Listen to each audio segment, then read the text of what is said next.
അസ്സലാമു അലൈക്കും വറഹ്മത്തുള്ളാഹി വബറകാതുഹു. അൽഹംദുലില്ലാ അസ്സലാത്തു വസ്സലാമു അലാ അഷ്റഫിൽ മുർസലീൻ വഅലാ ആലിഹി വസഹ്ബിഹി അജ്മഈൻ. അമ്മാ ബഅദ്. ബഹുമാനപ്പെട്ട ഉസ്താദുമാരെ, പ്രിയപ്പെട്ട കൂട്ടുകാരെ, കാരുണ്യക്കടലായ അന്ത്യപ്രവാചകൻ മുത്തറസൂൽ മുഹമ്മദ് മുസ്തഫ സല്ലല്ലാഹു അലൈഹി വസല്ലമ തങ്ങളുടെ ജന്മദിനം ആഘോഷിക്കുന്ന ഈ മനോഹര സുദിനത്തിൽ നിങ്ങൾക്ക് മുമ്പിൽ 2 വാക്ക് സംസാരിക്കുവാൻ ഞാൻ ആഗ്രഹിക്കുകയാണ്. നാഥൻ തൗഫീഖ് നൽകുമാറാകട്ടെ. ആമീൻ.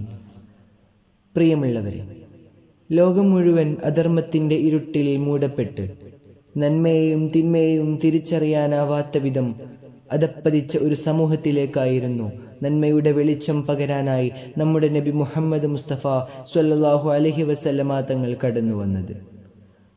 തൗഹീദിന്റെ അമരശബ്ദം പാരിലാകെ മുഴക്കിയതിന് സ്വന്തം നാടും വീടും വിട്ടു പോവേണ്ടി വന്നു ആ പ്രവാചകൻ.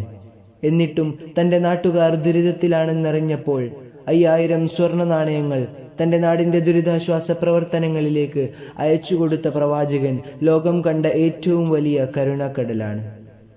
നന്മയും തിന്മയും വേർതിരിച്ച് കണ്ടുപിടിക്കാൻ പ്രയാസമുള്ള ഈ ലോകത്ത് ആ പുണ്യപ്രവാചകന്റെ വചനങ്ങളും കർമ്മങ്ങളും മുറുകെ പിടിക്കുക എന്നത് മാത്രമാണ് നമുക്ക് മുമ്പിലെ വഴി.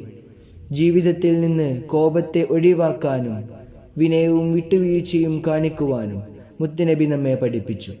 മാതാപിതാക്കളോടുള്ള കടമകൾ ഇത്രമേൽ ഊന്നിപ്പറഞ്ഞ മറ്റൊരു നേതാവിനെ നമുക്ക് ലോകചരിത്രത്തിൽ കാണാൻ സാധിക്കുകയില്ല. അവിടുത്തെ സ്വഭാവം ദർശിച്ചുകൊണ്ട് ശത്രുക്കൾ പോലും ഒറ്റമിത്രങ്ങളാകുന്ന അത്ഭുതമായിരുന്നു ലോകത്ത് അന്ന് ദർശിക്കുവാൻ സാധിച്ചത്.